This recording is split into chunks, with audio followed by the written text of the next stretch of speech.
एक खूबसूरत सा जंगल था जहाँ सुंदर जानवर, हरे भरे वातावरण और ताज़ी हवा थी।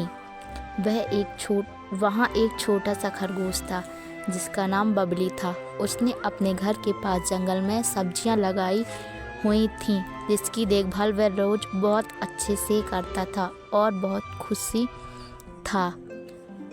जब नाश्ते का टाइम आता तो वह ताजे गाजर तोड़कर खाता और बहुत मस्ती करता। अब बबली को नींद आती है, रात होने वाली होती है। हम सभी जानते हैं कि एक रात में कितना कुछ बदल जाता है। अब सुबह होती है, तब बबली उन गाजरों के बारे में सोचती है, पर वह अपने चारों ओर अशांति महसूस करती है। वह सोचती है कि आज मुझे अच्छा नहीं लग रहा है, तो वह सब्जियों को देखने के लिए निकल पड़ती है। तो उसने देखा किसी ने उसकी सब्जियों के ऊपर कैंडी खाकर पन्नियाँ फेंकी हुई हैं। इतना ही नहीं, जब वह अपने चारों ओर मुड़कर देखती है तो उसके चारों ओर 100 से भी ज़्यादा पन्नियों का ढेर लगा होता है।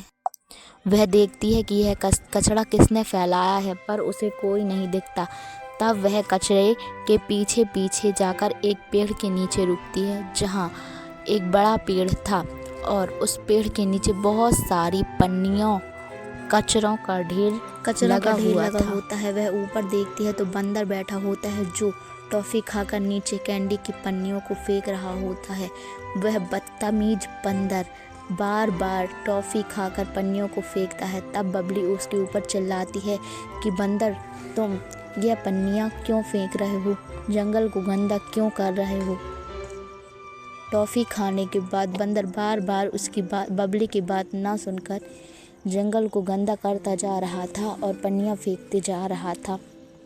तब बबली को बहुत गुस्सा आता है और वह बंदर को चिल्लाती है कि तुम जंगल को गंदा मत करो, पर बंदर उसकी बात नहीं सुनता है और बबली के इतना कहने पर बंदर बबली से ही लड़ने लगता है।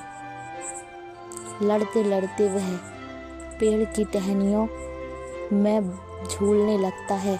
इतना तो सब जानते हैं कि बंदर को कोई नहीं पा सकता। तब बबली उसका पीछा करती है, पर बंदर भाग जाता है और बहुत आगे पहुंच जाता है। जैसे जैसे वह टहनियों में भागता है तब उसके हाथ से टहनी छूट जाती है।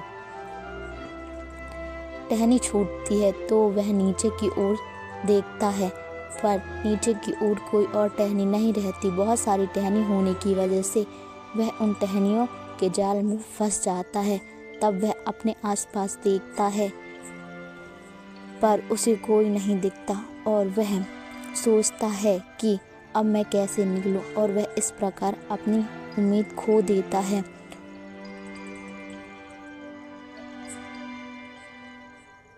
अब पूरी तरह से नाउम्मीद होने के बाद वह अपने दूसरी ओर देखता है तो वहाँ बबली होती है।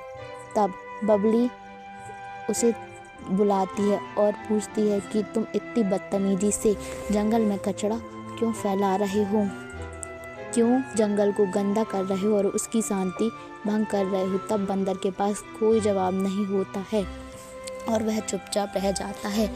तब बबली बोलती है, कोई बात नहीं, मैं समझ सकती हूँ, लेकिन आज के बाद तुम जंगल में कचरा मत फैलाना। मैं तुम्हें बहुत शांति से यहाँ से निकालती हूँ।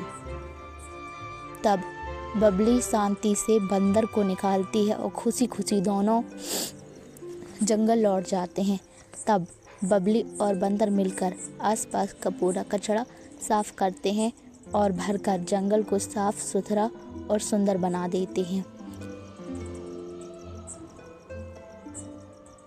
इस प्रकार बबली ने बदतमीज बंदर को सुधार दिया और दोनों मिलकर जो बबली ने सब्जी लगाई हुई थी उसे खाते हैं खुशी खुशी।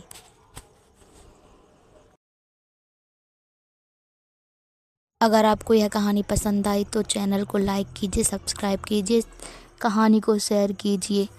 प्लीज़ मेरे चैनल को सपोर्ट कीजिए, सब्सक्राइब कीजिए। धन्यवाद आपका कहानी देखने के लिए।